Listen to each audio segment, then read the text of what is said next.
purpose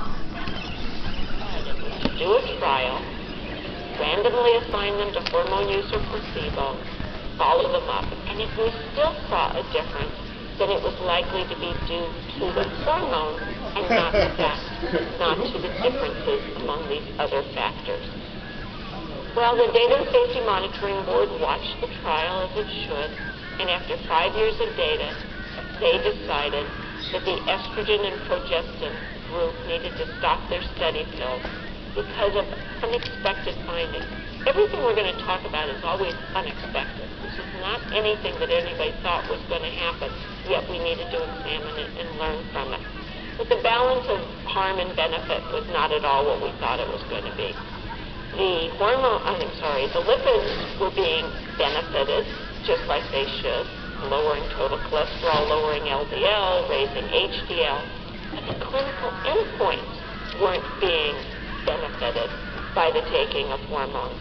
And in effect, what the findings were, is completely unexpectedly, there was an increased risk of coronary heart disease, increased risk of stroke, pulmonary embolism, of breast cancer, decrease in hip fracture, decrease in colorectal cancer.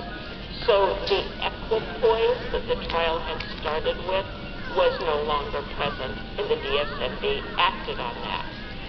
They also, though, calculated just because you have a relative increase, what does that do? So they worked out for 10,000 person years on the drug that there would be 19 additional adverse events for 10,000 person years. But the important thing is how low that was. So even though it was more in the active group, and it increased it by 50% or 100%, the absolute risk was low, and that's very important. So first we had to give a message to people.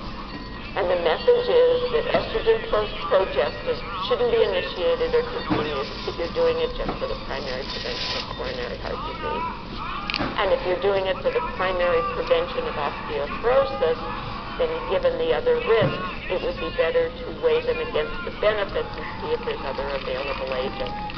And given the low absolute risk and the relationship of the risk to time after menopause, it can still have a clinical role for people who are taking them for menopausal symptoms, using the lowest effective dose for the shortest period of time. So that was sort of dealing with the participants and the public. What about us? What was the message to researchers? Well, the message to researchers was basically, what happened here? How is it possible that not only did it not benefit heart disease, but it went in the other direction? So let's look at it a little more closely and go through the steps that were examined. The first is that they looked at all the outcomes for this study. CHD, stroke, pulmonary embolism, hip fractures, breast cancer, and colorectal cancer. And if you notice, the observational versus the trial were right in line for absolutely everything except coronary heart disease. So now the question is not how is it possible that the observational study showed a benefit and we actually showed harm, but it was for coronary heart disease that happened and not for something else. That's sort of like if you think of NCIS or Law and Order or something like that. We're getting our little clues to go a little bit farther and try to figure out what the problem really is. Well, it could, of course, be methodologic differences. It could be the confounding that was uncontrolled in the observational study. It could be that the compliers are different than non-compliers. I understand all this. And all of that challenged us to develop better analytic methods to try to be looking at a subgroup of the trial and a subgroup of the observational study that was most alike in terms of these factors. It also raised a caveat that I don't think any of us had actually thought of before, that if you're in an observational study where you send out a questionnaire every 2 years, it is very possible for an early effect that your baseline, you didn't use the drug, you didn't use replacement hormones, you then started to take it, you had a problem, you came off of it, and by the end of by the 2 years when you next got a questionnaire, you were a non-user again. So you come up as a non-user at baseline, non-user at 2 years, and what you missed completely completely is, in fact, you did take the drug in the middle, something happened associated with the taking of the drug, and that was not going to be picked up by this kind of study. That was a real learning experience for a lot of people with observational studies. But the real difference was biology. So if I'm trying to repeat what happened in an observational study, how close was I to the observational study? And in part it was because the characteristics were different. These were older women. They were 63, 10 years after menopause, as opposed to the observational studies that were right at menopause. They didn't have vasomotor symptoms in the WHI, but they did in the observational study. They were heavier. Their endogenous hormones were different, is what we're trying to say, rather than just exogenous hormones. So that maybe, and this is when we then go back to the biologists. Now we're back to the basic researchers. We come from epidemiology back to the basic sciences.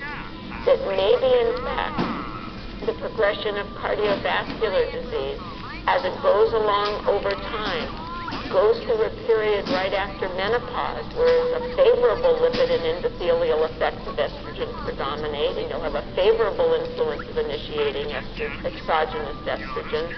But as you continue on over time, you go to another period in a woman's life where there are prothrombotic and pro-inflammatory effects of estrogen predominating, and we could have an adverse effect. And this was something, the subtlety was something that was not known before, but was known from seeing the data and taking it back to the basic scientists to say, help us work out what could possibly be happening.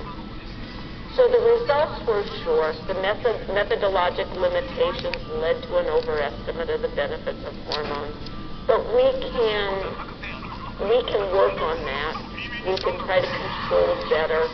The elevation of risk in coronary heart disease might never have been seen otherwise. The biological difference ones make it that these are two questions that are not directly comparable. They're really just addressing different questions. It led us, or the community, to better analytic approaches of comparing data from the two kinds of studies, and it also led to a subsequent study to evaluate, which was now an unanswered question, which is what happens if you start women on estrogen within 3 years of their last menstrual period. Maybe that is closer to the observational study, and that is a trial called PEAK, which is currently ongoing. So let's think about another kind of example, women's health study. Randomized double-blind placebo-controlled trial of low-dose aspirin and vitamin E in the prevention of cardiovascular disease and cancer, conducted among 39,876 female health professionals, funded by National Cancer Institute, National Heart, Lung, and Blood Institute. Those were provided by industry. The trial is now over. We're following the women observationally. So this was our randomization. A quarter of them got aspirin, a quarter of them got vitamin E, a quarter of them got both, a quarter of them got neither. 2 by 2 factorial design. When we started aspirin, I would have placed money on knowing the results of this trial. We know in secondary prevention, among those who have had evidence of clinical evidence of cardiovascular disease, aspirin reduces your risk of having a second event or dying from cardiovascular disease in both men and women.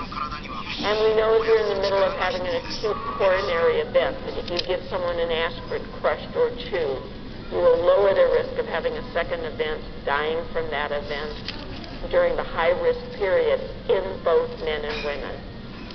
Primary prevention, healthy people, would it help us to take an aspirin every day to prevent an event that may or may not occur sometime in the future?